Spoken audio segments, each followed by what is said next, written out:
ঐক্যবদ্ধতার বিকল্প নাই। জামাত ইসলাম যদি মনে করে নিজেদের ভোট নিয়ে ক্ষমতায় যাবে, ভোট তো হলো জামাত ইসলামের 25%। কয় পার্সেন্ট?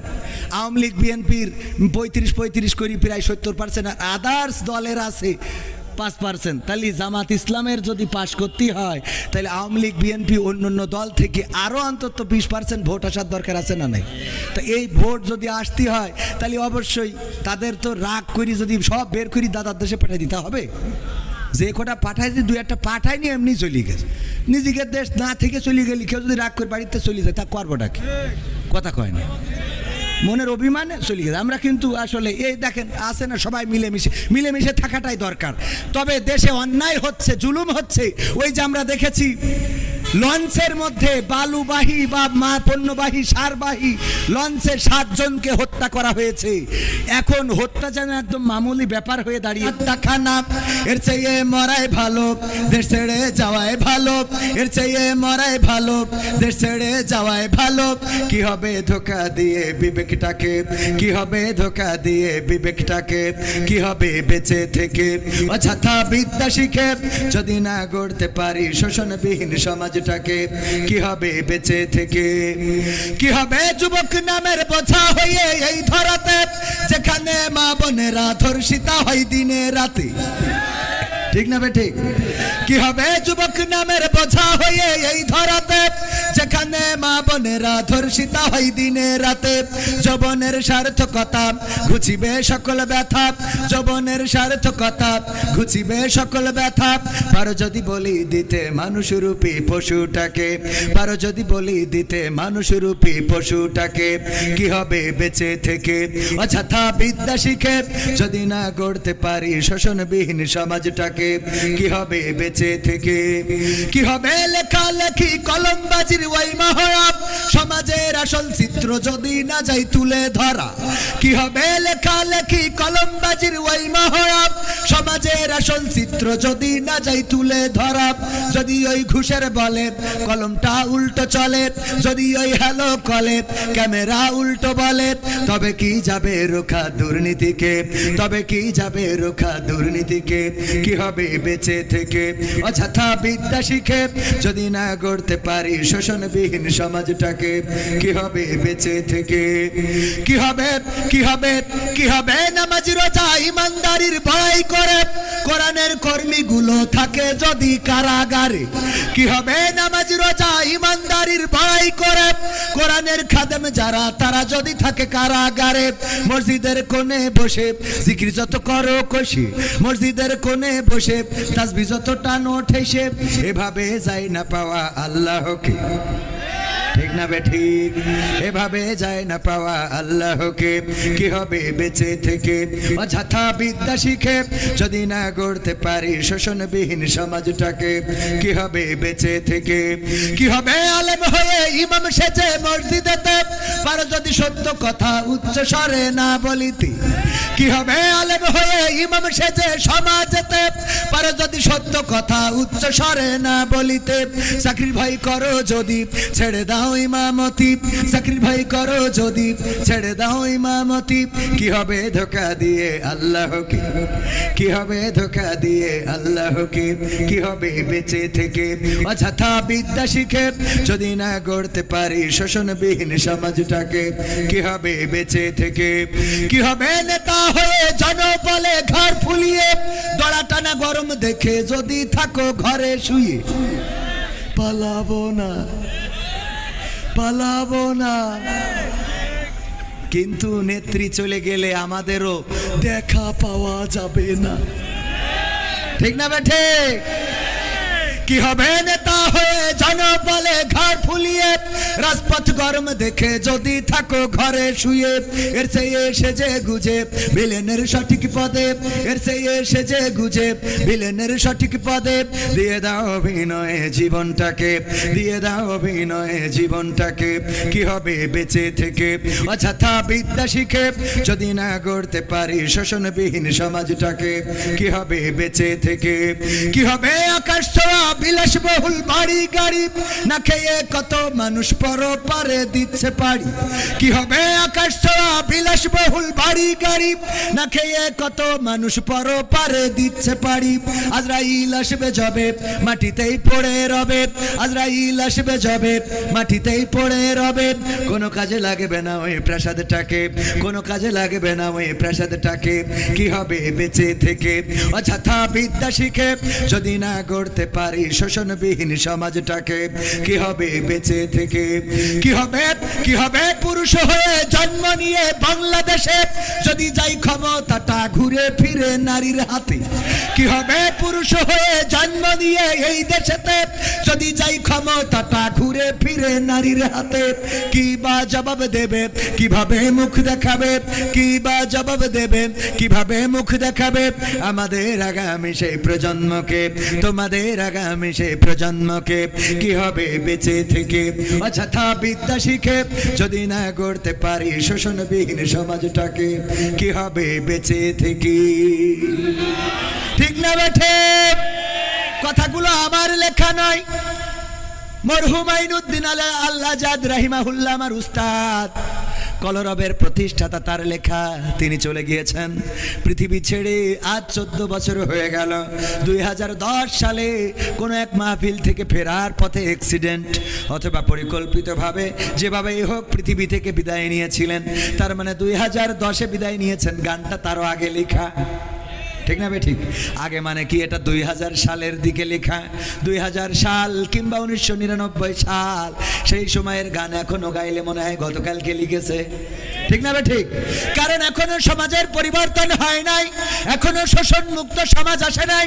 আমার শোষণ মুক্ত সমাজ গড়ার জন্য প্রথমে আন্দোলন করেছিলেন বঙ্গবন্ধু শেখ মুজিবুর রহমান, তারপরে আন্দোলন করেছেন জিয়াউর রহমান, তারপরে আন্দোলন করেছেন এরশাদ, তারপরে আন্দোলন করেছেন খালেদা জিয়া, তারপরে আন্দোলন করেছেন শেখ হাসিনা, এরপরে আবার খালেদা জিয়া, তারপরে আবার শেখ হাসিনা, তারপরে আবার এর মধ্যে ফখরুদ্দিন মঈনুদ্দিন এসেছিল, এখন নতুন করে ডক্টর ইউনূস এসেছে। এখনো বাংলাদেশ শোষণ মুক্ত হয় নাই। আজকেও পত্রিকার নিউজ, আমার এক আল্লাহর ওলি, আমাদের আল্লাহর ওলি, দেখেন দলের নাম না বলে তো উপায় নেই, সাংবাদিকরা বলেছে আমার দোষ না। যুবলীগের এক আল্লাহর ওলি ব্রাহ্মণবাড়িয়ায় একজন নারীকে হত্যার পরে তার লাশটা একটা পরিত্যক্ত ঘরের মধ্যে নিয়ে গর্তের মধ্যে ঢুকায়ে পুড়াইয়ে দিচ্ছিল, ধরা পড়েছে না পড়ে নাই? নারীদেরকে পুড়াইয়ে দিচ্ছে লাশ, মাথাটা পুকুরের মধ্যে ফেলানো, অ্যারেস্ট হয়েছে বিশেষ দলের লোক। ওই দলের লোক বলেই বলছি না, এমন অপরাধ বিএনপি জামাত জাসদ বাসদেও করতে পারে না, পারে না। তবে তুলনামূলকভাবে আল্লাহর ওলিদের একটু বেশি লোক আছে না নাই? অপরাধ করার মাত্রা বেশি না কম? এই অপরাধ এখনো মুক্ত হয় নাই। যদি জামাতেও থাকে আমরা প্রতিবাদ করব, কথা আগে বুঝে নেবেন তারপরে লাভ দেবেন। যদি ধর্ষণ করে, আমার বাড়িতে যদি ধর্ষণকারী ধর্ষণ করে, আমি জামাত করার কারণে জামাতের কোনো নেতা যদি ধর্ষণ করে মানব নাকি? আপনি আওয়ামী লীগ করার কারণে কোনো যুবলীগ যদি ধর্ষণ করে মেনে নেবেন নাকি? কত করে মেনে নেব? সুতরাং এই বাংলাদেশে যদি কোথাও অন্যায় হয়, অনাচার হয়, পাপাচার হয়, কদাচার হয়, খুন হয়, গুম হয়, হত্যা হয়, তার বিরুদ্ধে প্রতিবাদের দরকার আছে না নাই? আল্লাহর নবী যখন এসেছিলেন বিশ্ব নবী, সেই সময় মক্কায় কাফেরদের, যারা মক্কায় বসবাস করতেন, তাদের খাওয়ার অভাব ছিল। কতখানি খাওয়ার অভাব ছিল? খাওয়ার অভাব ছিল না। তখন কাফেরদের পড়ার অভাব ছিল না, তখন কাফেরদের অন্য কোনো অভাব ছিল না। কিন্তু ওই সমাজে যেটার অভাব ছিল সেটা নীতি নৈতিকতার, সেটা আদর্শের, সেটা ব্যবহারের, সেটা চরিত্রের, এই অভাবগুলো ছিল। আল্লাহ রাসূল সাল্লাল্লাহু আলাইহি সাল্লাম যখন দেখলেন সব চলে, কিন্তু এই সমাজে এই সব কিছুর মধ্য দিয়ে যেটা চলে, ওই কাবাটা তাওয়াফ করতেন উলঙ্গ হয়ে, ঠিক না বে ঠিক? তারা কাবাও তাওয়াফ করতো না, করতো না? কথা কয় না। হজ করতো না, করতো না?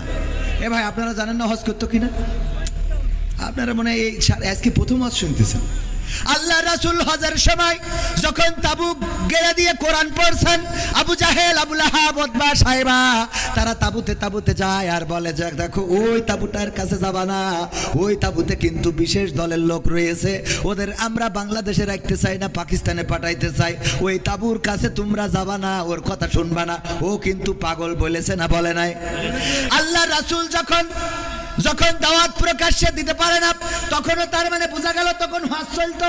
কথা কয় না, তখন হজ চলতো। এর আগের ঘটনা হলো সূরা ফিলেই রয়েছে, আল্লাহর নবী জন্মগ্রহণের 50 দিন পূর্বে সূরা ফিলে আল্লাহ সবিস্তারে বর্ণনা করে দিয়েছেন। ছোট্ট সূরায় সব ঘটনা বলে দিয়েছেন।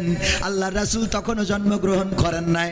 আব্রাহা এসেছিল ওই কাবা ঘর ভাঙার জন্য কি বাহিনী নিয়ে, হস্তি বাহিনী নিয়ে কাবা ঘর ভাঙতে আসলেন। অপরাধ কি?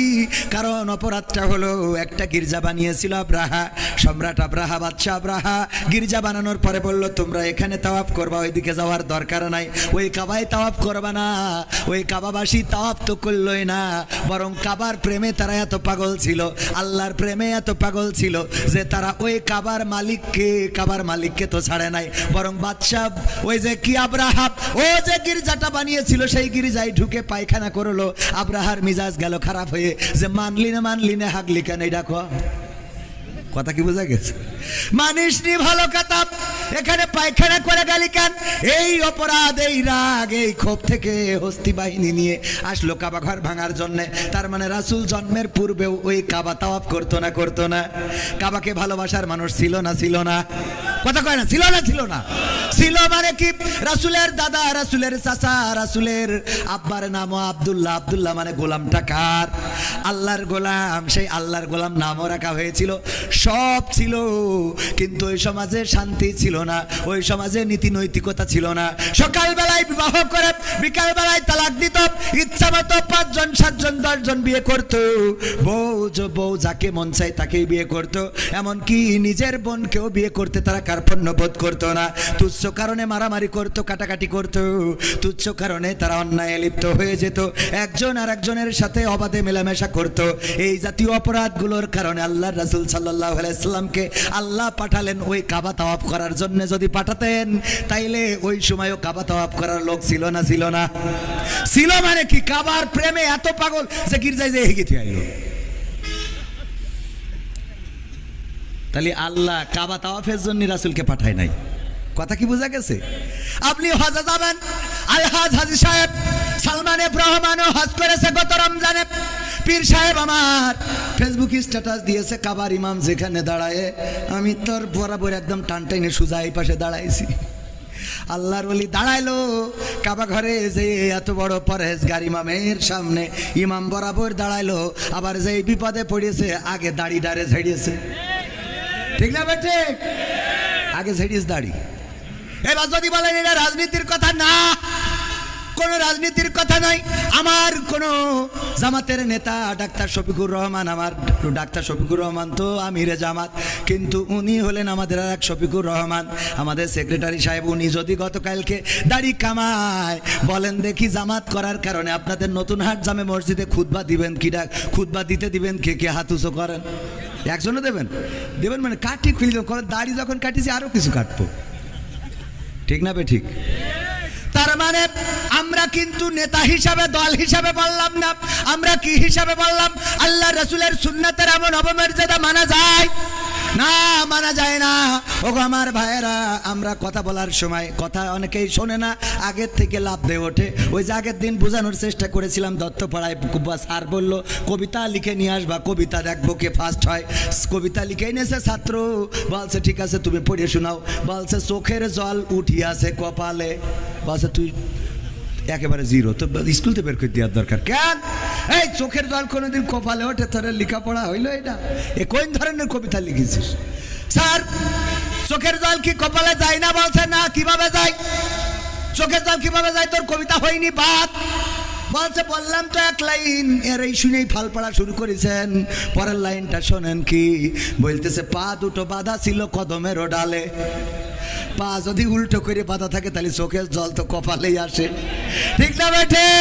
স্যার বলছে ঠিক আছে 100-তে 100। বলছে পরের লাইন না শুনে অমনি তো আমার জিরো মেরে দিয়েছিলেন। কথা কি বোঝা গেছে? এই জন্য কথা শুনতে হবে ভালো করে, খেয়াল করে শুনবেন, তাহলে বুঝতে পারবেন। যদি খেয়াল করে না শোনেন তাইলে অমনি লাফালাফি শুরু করে দেবেন। আমার আল্লাহ বললেন, ইয়া আইয়ুহাল্লাযীনা আমানু লিমা তাকুলুনা মা লা তাফআলুন। কথাটা কার? অর্থটা কি? আল্লাহ বললেন, ওগো ইমানদারেরা শোনো, আল্লাহর ওলিরা, পরহেজগারেরা শোনো, তোমাদের বলি শোনো, এমন কথা তোমরা কেন বলো যা তোমরা কাজে পরিণত করো না। আল্লাহ এর পরের আয়াতে বলছে, কাবুরা মাকতান ইনদাল্লাহি আন তাকুলু মা লা তাফআলুন। আল্লাহর কাছে এটা অত্যন্ত অপছন্দের, অত্যন্ত ঘৃণার যে তোমরা মুখে যা বলো কাজে তা পরিণত করো। কথা কয় না? এই যে আয়াত, এই আয়াতের ব্যাখ্যা করতে যে আমি খুঁজে পেলাম, এমপিরা সব কোথায় গেল, মন্ত্রীরা সব কোথায় গেল, কোথায় কাদের কাকা, তাদের সারা দেশটা এখন লাগে ফাঁকা ফাঁকা।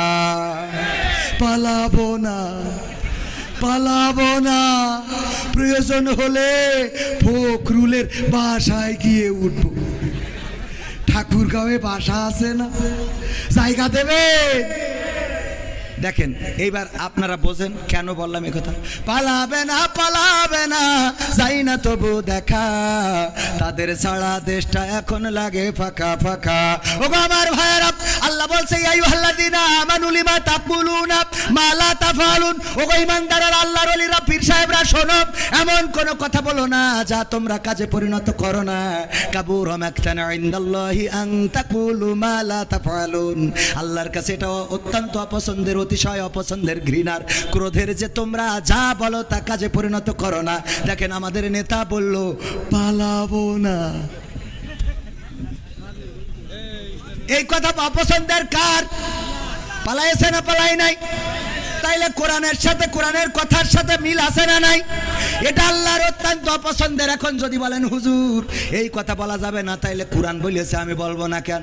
তুমি বললে পালাবা না, ঠাকুরগাঁওয়ে যাবো, আমি সেখানে যাই খোঁজ নিয়েছি, যাইনি, আমি নিজে গেছি, সত্যি স্ট্যাটাস দিয়ে আছে ফেসবুকে, দেখে নেবেন। এখানে গেলেন না, আবার বললেন পালাবেন না। এবার দেখেন পরহেজগার 80 রাকাত 90 রাকাত তাহাজ্জুদ না পড়ে আমার স্বামী ওসমান হাফিজাহুল্লাহ, উনি তো ঘুমাতে যান না, এই আল্লাহর ওলি, সে বলল খেলা হবে, খেলা হবে, আসো খেলবো। যেই ছাত্ররা খেলার জন্য দাঁড়াইলো সেই তো আল্লাহর ওলি নেই। তাহলে আল্লাহ বলছে, কাবুরা মাকতান ইনদাল্লাহি আন তাকুলু মা লা তাফআলুন। ওগো স্বামী ওসমান এমন কথা কেন বলো? এই কথা তো আল্লাহর কাছে অত্যন্ত অপছন্দের, অত্যন্ত ঘৃণার, যে তোমরা মুখে যা বলো কাজে তা করো না। অথচ দেখেন অপর দিকে যারা বলেছে এই মাটি আমাদের সম্পদ, এটা তিতুমিরের মাটি, এটা শাহজালালের পুণ্যভূমি, এই জমিনে রক্ত ঝরেছে, আমার শহীদদের রক্ত লেগে আছে, 71-এর রক্ত দিয়েছি, এই জমিনে আল্লাহর ওলিরা ঘুমারো, এই জমিনকে অতন্ত্র প্রহারার, অতন্ত্র প্রহরীর মতো পাহারা দেব। 1 ইঞ্চি মাটি, আমার বাংলার মাটি, কোনো দাদার হাতে ছেড়ে দেব না। বলেন দেখি, ফাঁসির কাস্টে ঝুলাইছে, তাও কি পালাইছে কেউ? কথা কয় না পালাইছে কেউ? বরং মৃত্যুটাকে বরণ করেছে, হামলা হয়েছে, মামলা হয়েছে, এই দেশ ছাড়ে নাই, মাটি ছাড়ে নাই, এলাকা ছাড়ে নাই, বছরের পর বছর জেল জুলুম নির্যাতন সহ্য করেছে। কোরআনের পাখি দেলোয়ার হুসাইন সাইদি, দলমত নির্বিশেষে সবার প্রিয় মানুষ, এই প্রিয় মানুষটা কোরআনের পক্ষে কথা বলেছেন। আওয়ামী লীগেরাও তার ওয়াজ শোনেন, বিএনপি, জামাত, জাসদ, বাসদ, হেফাজত, সবাই তার ওয়াজ শোনে না, শোনে না? পালিয়েছেন কখনো? পালান তো নাই, বরং আল্লাহর নবীকে যেমন প্রস্তাব দেওয়া হয়েছিল, বিশ্ব নবীকে বলল, কাফেরেরা বলল দেখো সে কি চায়, এই মক্কায় তো সব আছে, আমরা তার সব দেব, কি কি দেবে? আবু তালিবকে ডেকে বলল মুহাম্মদকে থামাও। কি থামাবো, কিভাবে থামাবো? বলল প্রস্তাব নিয়ে যাও 3টা। কয়টা? 3টা। 1 নম্বর, যদি সে ক্ষমতা চায় মক্কার প্রেসিডেন্ট বানাবো, যদি সে অর্থ চায় সবচেয়ে ধনী বানাবো, যদি সে নারী চায় তাইলে সবচেয়ে সুন্দরী নারীর সাথে বিয়ে করাবো, আর যদি বলে না 3টাই লাগবে একসাথে দিয়ে দেব, এর বিনিময়ে কালেমার দাওয়াত দেওয়া ছেড়ে দিতে হবে। আল্লাহর নবী সাল্লাল্লাহু আলাইহি সাল্লাম বললেন যে এই জন্যই আমি বসে আছি। কথা কয় না? কয় ঠিক? আল্লাহর নবী এই জন্যই বসেছিল? নাউজুবিল্লাহ, বলেন নাউজুবিল্লাহ। এই যে ওয়াজ আমার শ্রোতাকে আমি মাঝে মাঝে পরীক্ষা নিই, যে যারা শ্রোতা এরা দেখি কিরাম ওয়াজ শুনে, আবেগ মানে কি, মানে ওয়াজের পরীক্ষায় যে একটু করবো, আপনাদের করবো, করবো, রাজি? দেখা যাক, জীবনে তো কবে পরীক্ষা দিয়েছেন? 5 পরে পড়ি, আমিও অনেক আগে দিয়েছি ছোটবেলায়, তো একটা পরীক্ষা হয়ে যাক, রাজি? আল্লাহ রাব্বুল আলামিন হঠাৎ করে মুনকার নাকিরকে খুঁজে পাচ্ছে না। আরে বাবা কি বিপদ! কত মানুষ মারা গেছে, কবরে যে সওয়াল করতে হবে, আর সেই সওয়ালের জবাব দেবে মানুষেরা। মান রব্বুকা ওমান দিনুকা ওমান নাবিয়ুকা, তোমার রবকে, তোমার দিন কি, তোমার নবীকে। কিন্তু মুনকার নাকির তো হারাই গেছে, খুঁজে পাচ্ছে না। আল্লাহ রাব্বুল আলামিন ফেরেশতা একদল তদন্ত কমিটি বানাইলো, বলল তিন সদস্য বিশিষ্ট তদন্ত কমিটি, তোমরা তাড়াতাড়ি চলে যাও, খোঁজো খোঁজো খোঁজো, খুঁজে দেখো এক্ষুনি এত লাশ ঢিবে পড়ে গেছে, ও কখন কি হবে আনে। ওরে বাবা, এই পৃথিবীতে খুঁজে পায় না। হঠাৎ করে দেখে বাগদাদে আব্দুল কাদের জিলানির কবরে মুনকার নাকিরের হাত পিছনে নিয়ে পিঠ মোড়া দিয়ে বাইন্ধে রেখেছে। আল্লাহর কাছে যেয়ে বলল, আল্লাহ মুনকার নাকিরের খুঁজে পাবো কি করে আল্লাহ? ওই যে বাগদাদে দেখলাম তোমার এক বান্দার কবরে পিঠ মোড়া দিয়ে বাইন্ধে থুয়ে দিয়েছে। আল্লাহ বলছে, যা ওই বান্দার কাছে জিজ্ঞাসা করো তার দাবিটা কি জন্য বাইন্ধেছে, কি করলি ছাড়বে, তাড়াতাড়ি করে ছেড়ে দিতে বলো। এসে জিজ্ঞেস করছে, আল্লাহর বান্দা তুমি কে? আমি আব্দুল কাদের জিলানী।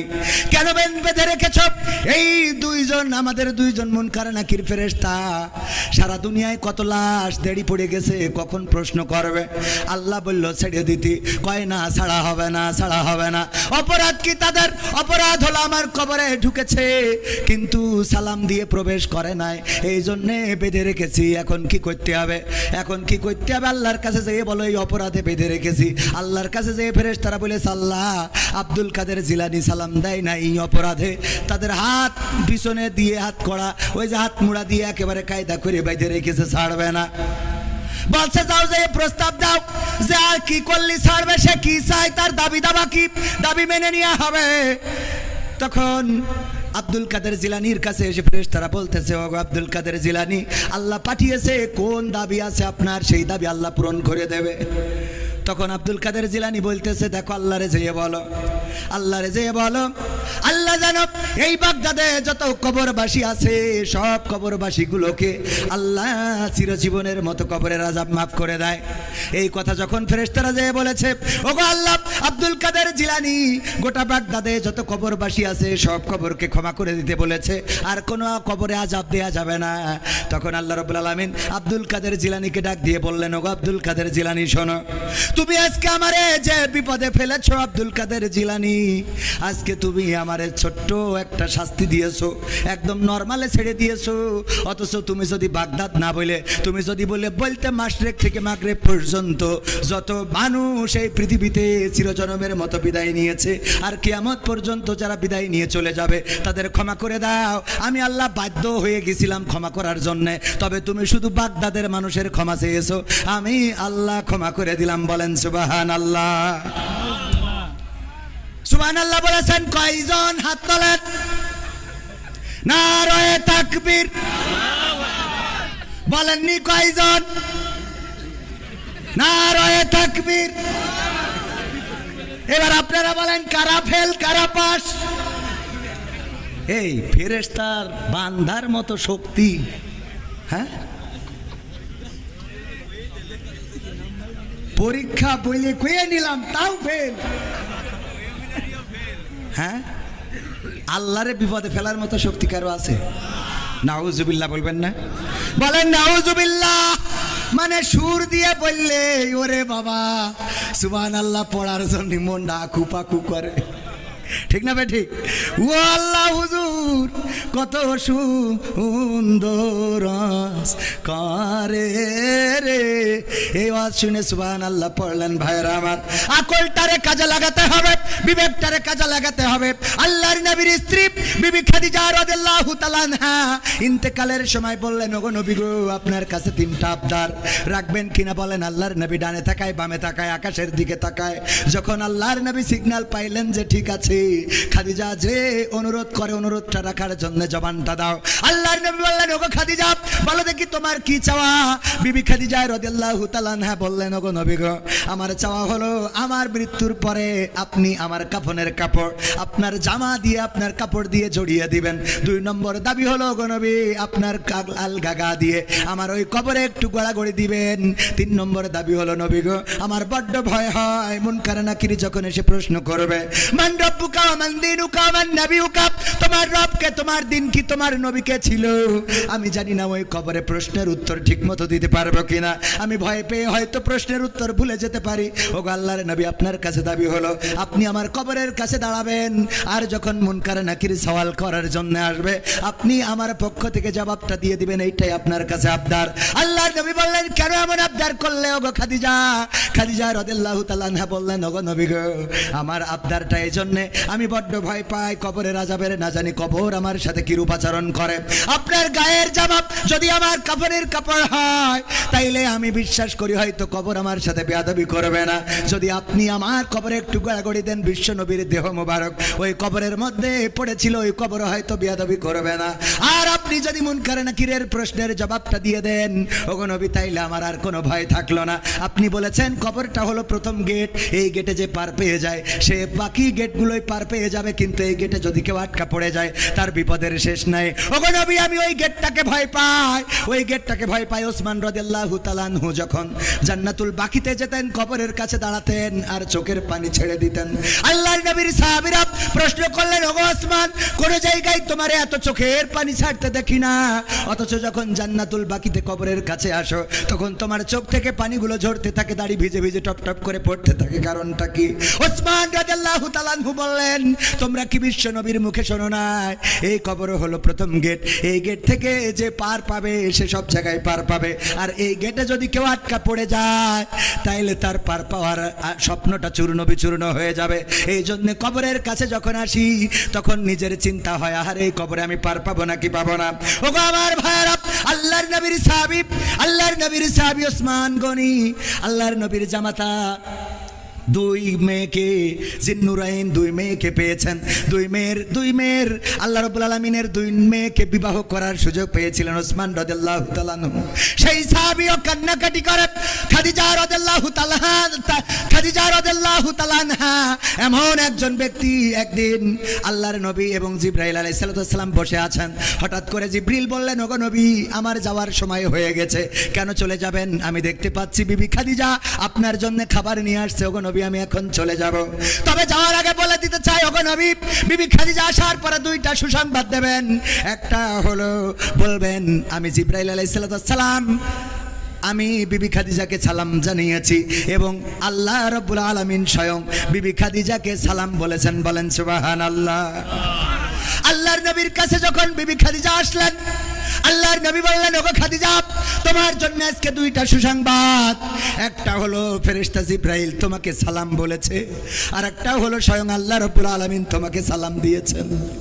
আল্লাহর নবীর স্ত্রী খাদিজা রাদিয়াল্লাহু তাআলা আনহা বললেন, ওগো নবী, ফেরেশতা জিবরাইলের সালামের জবাব তো আমি দিতে পারি, এই সালামের জবাবটা আমি দিলাম, কিন্তু আল্লাহর নবী, আল্লাহ রাব্বুল আলামিনের সালামের জবাবটা কেমন করে দিতে হয় এটা জানি না, এই সালামের জবাবটা আপনি আমার পক্ষ থেকে দিয়ে দেন।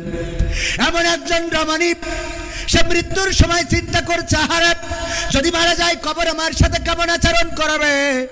এই ভয়ে আল্লাহ রাসূলকে বললেন, আল্লাহ রাসূল, আপনি দাঁড়িয়ে আমার ফেরেশতার জবাবটা দিয়ে দেবেন। আল্লাহ রাসূল ইন্তেকালের পরে দাফন কাফন শেষ করার পরে দাঁড়িয়ে রইলেন।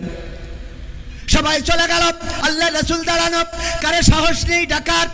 হাসান হুসাইন, আল্লাহর নবীর ফাতেমা, কন্যা ফাতেমা কান্নাকাটি করে। সম্ভবত তখন হাসান হুসাইন হয় নাই, আমার জানা নাই। আমি হাসান হুসাইন বলতে গেছি, এটা আসলে ফাতেমা রাদিয়াল্লাহু তাআলা আনহার নাম বলতে যে ওই নাম চলে এসেছে। নবীর কন্যারা কান্নাকাটি করে। ফেরেশতা জিবরাইল এসে বললেন, আল্লাহর নবী, আপনি তাড়াতাড়ি করে বাড়িতে যান, আপনারা হালবর্গকে সান্ত্বনা দেন। বিবি খাদিজাকে হারিয়ে কান্নাকাটি করে তার সন্তানেরা, যে তাকে সান্ত্বনা দেন।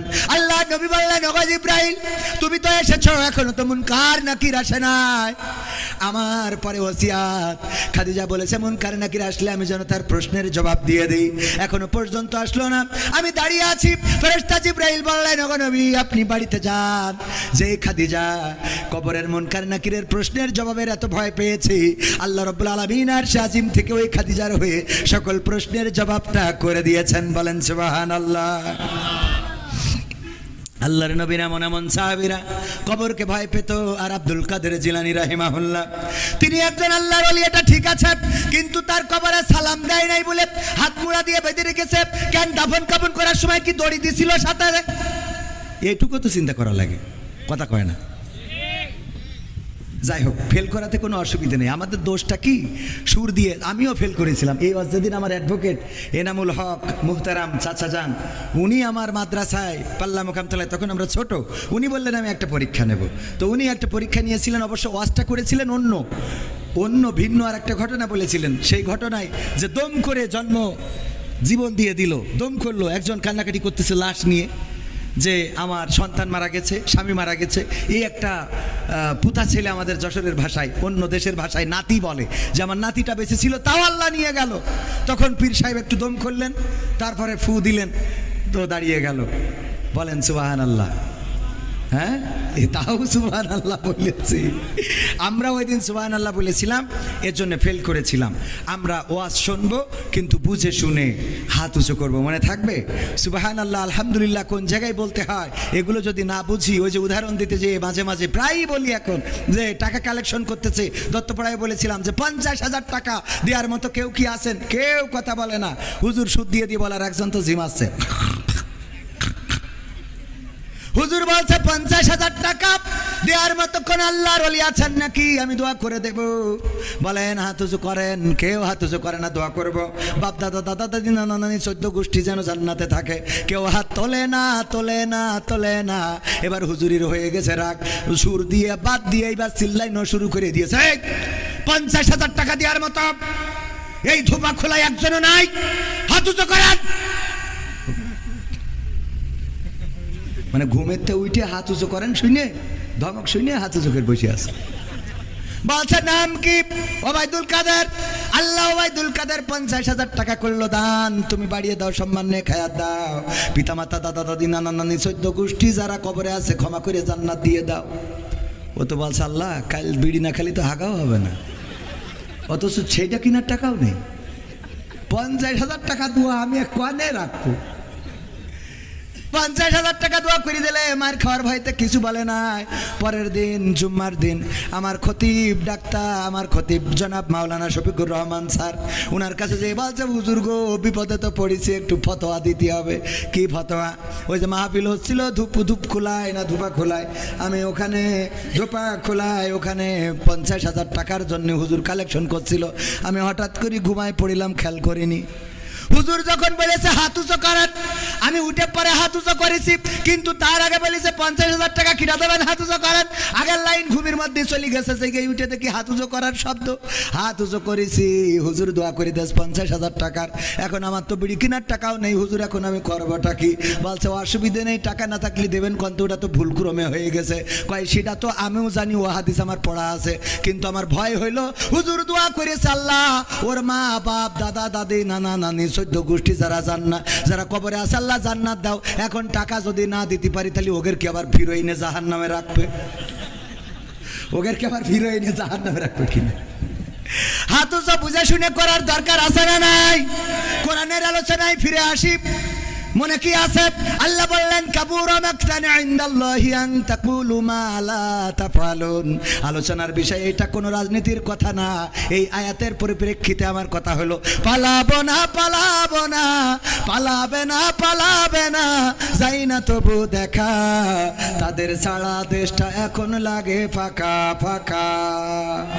আইন মন্ত্রী আটকে গেল আইনেরই ফাঁকে, দাড়ি ছাড়া দরবেশের ভণ্ড ভণ্ড লাগে। ঠিক না বেঠা? আইন মন্ত্রী আটকে গেল আইনেরই ফাঁকে, দাড়ি ছাড়া দরবেশের ভণ্ড ভণ্ড লাগে। শুনছি কত নেতা নেত্রী খাইতেছে ভাই ডান্ডা, বিচারপতি কালামানিকের ফাটিয়েছে আন্ডা। পলকের ঝলক গেল, পলকের ঝলক গেল থামিয়ে নেটের চাকা, তাদের ছাড়া দেশটা এখন লাগে ফাঁকা ফাঁকা, ওদের ছাড়া দেশটা এখন লাগে ফাঁকা ফাঁকা। কই গেল সেই সংসদেতে মমতাজের গান, কোথায় গেল হযরত বলা শামীম ওসমান? কই গেল সেই সংসদেতে মমতাজের গান, কোথায় গেল হযরত বলা শামীম ওসমান? ইনু মেনন দীপু মনি আছে কারাগারে, তারে, বাপ করিলেও পাপ কখনো ছাড়ে কি আর তারে। কোথায় গেল স্পিকারের, কোথায় গেল স্পিকারের দৃষ্টি আঁকা বাঁকা, তাদের সারা দেশটা এখন লাগে ফাঁকা ফাঁকা, ওদের সারা দেশটা এখন লাগে ফাঁকা ফাঁকা। কোথায় গেল আরাফাত আর ব্যারিস্টার সুমন, কথা বলার সময় তারা করে নিয়োজন। মুরগি কবির খাইছে ধরা, জাফর কোথায় আছে, গোপনে কি সেও গেল মোদি দাদুর কাছে।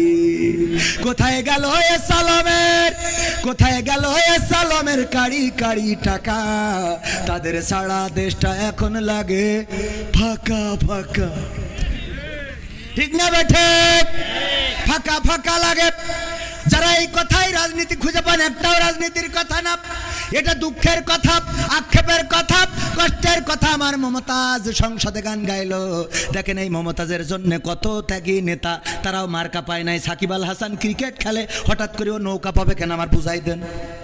কথা কয় না, ও ক্রিকেট খেলে পালি ব্যাট বল উইকেট এইসব পাবে, হঠাৎ করে ওই যে পেয়ে গেল। আর অমনি ওখানকার ত্যাগী নেতারা মাইনাস হয়েছে না হয় নাই?